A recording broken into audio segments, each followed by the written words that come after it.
ipahid ng dugo dahil sa dukhan.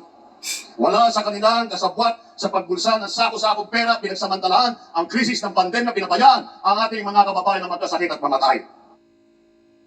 Mga kapatid, yung mga makikinig sa atin sa radyo, si Pangulong Bongbong Marcos po yan. Sinabi niya yan during the campaign kick-off rally kahapon sa Lawag. Yung alyansa ng Bagong Pilipinas. Yes. Sabi nila, ang word na ginamit ng maraming observers ay maanghang. Maanghang. Correct. Kasi parang sinasabi ni Presidente, wala doon sa kanilang mga hanay yung nanamantala sa pandemya. Aray! Wala yung mga pumalakpak habang kinakanti tayo ng China. Ito. Nasa ngayon. Oh. Tingnan natin. Ging. Wala sa kanila ang mga pumapalakpak sa China at natutuwa pa kapag tayo ay binobomba ng tubig. Tayo ba ay papayag na babalik sa panahon gusto ng kung kailan gusto ng ating mga liderato maging probinsya tayo ng China? Babalik ba tayo sa nakaraan na ibinubugaw ang ating bayan bilang isang sunggalan ng mga Taiwan? Walang nagnanais na Pilipino na mabalik tayo sa ganyang klaseng pagpatakbo.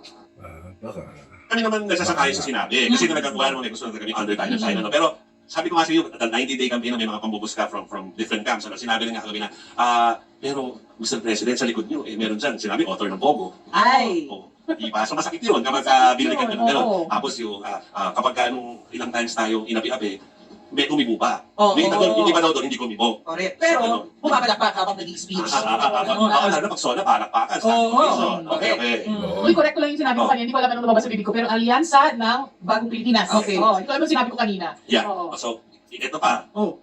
Meron talagang pinatungkulan ng diretso yung nasa Pasig. Oh! Di ba? Hindi Ilog Pasig Pasig, Coliseum sa city. Ay meron pong event doon kagabi at meron tungkol sa propeta. Ay! Propeta? Anong propeta? Pakinggan nga natin. Sino ba yung bulaang propeta na yan? Wala po sa kanila ang tilang sakristan ng isang bulaang propeta na nasasakdal dahil sa pagyurak sa ating kabataan at sa ating kababaihan.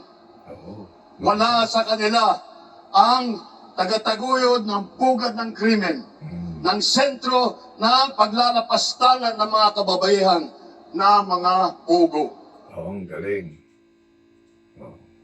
Asa na yung bulaang propeta?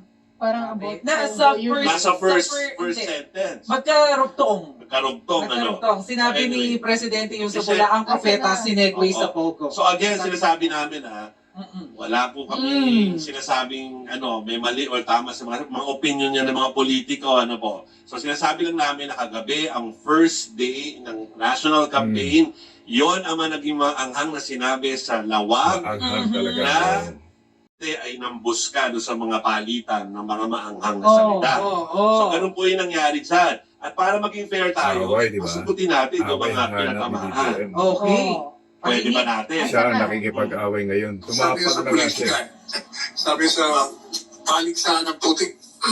Pangalawa, ang pinatatamaan niya, obviously, yung tatlong kandidato, si Senador Bongo, Senador Bato, at saka si Pastor Kibuloy. Dapat tingnan niya mga record doon.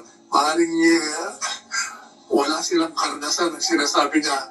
Pero baka meron silang mga karanasan ng katiwalian. May karanasan ng kawalan ng kaalaman sa pagpapatakbo ng pamalaan nung sila yung mga nakaupo pa. Si po yan Attorney Salvador Panelo. May isa ating pang Presidential Chief Legal May isa pang Counsel. sumagot. Si Senator Bato. Yung droga kay Pinede, basta bigyan natin ng tsansa. Sigurado yan, kung atin ang Malacanang, kaya-kaya natin yan. Makasuporta ko doon sa aking laban ay si Senator Bongo at si Senator Robin Padilla. So pag magbotohan, tatlo lang kami, talo pa rin.